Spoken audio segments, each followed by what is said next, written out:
ทุกคนวันนี้ก็อยู่กับช่องนะคะเดียวนะคะวันนี้กระต่ายก็จะพาไป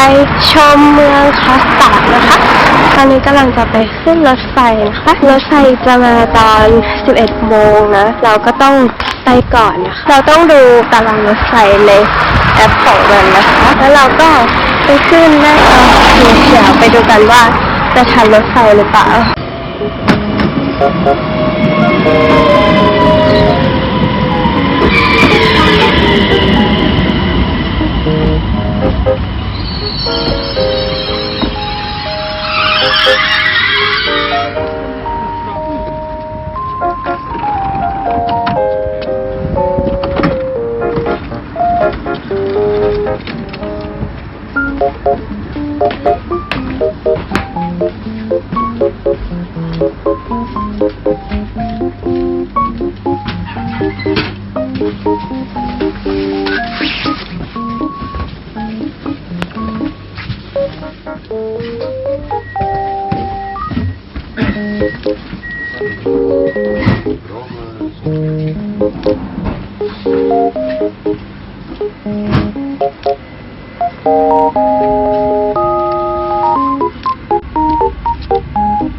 ตอนนี้ก็ถึงคอสตาร์ดแล้วนะคะเดี๋ยวเราจะขี่สกูตเตอร์ไฟฟ้านะเดี๋ยวเราจะต้องหาสกูตเตอร์ไฟฟ้าก่อน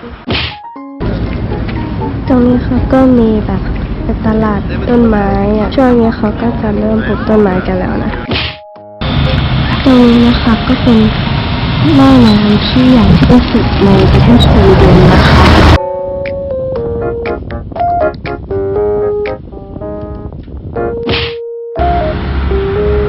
ตรงนี้แบบเหมือนญี่ปุ่นมากเขาจะมีทางสำหรับจักรยานคนเดินอะไรแบบนี้ด้วยนะ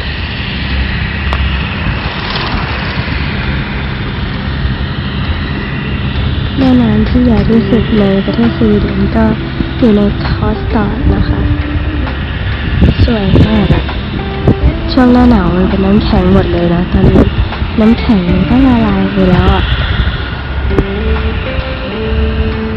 สวยมาก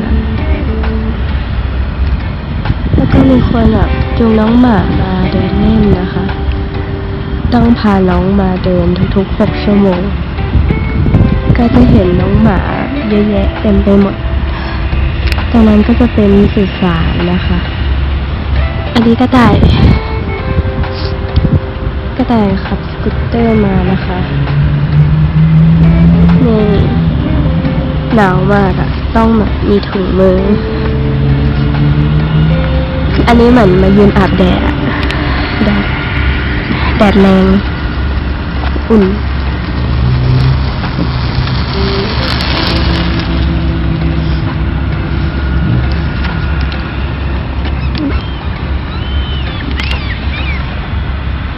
ก็เดี๋ยวไปต่อกันดีกว่า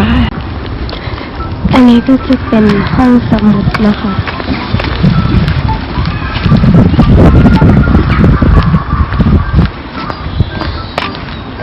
ที่นี่ทุกเมืองเขาก็จะมีห้องสมุด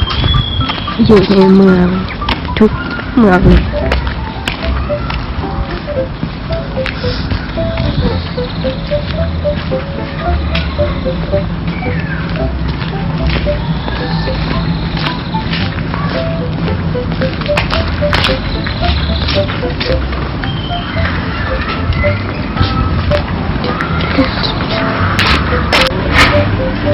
อันนี้ก็เป็นแผนที่ของประเทศสวีเดนนะคะ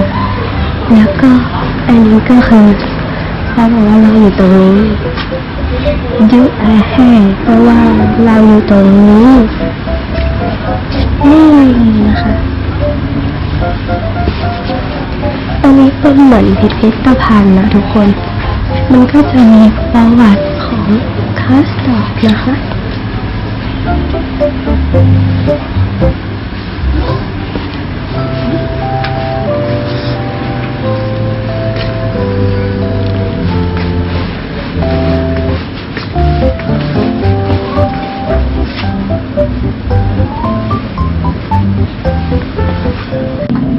ตรงนี้ก็คือ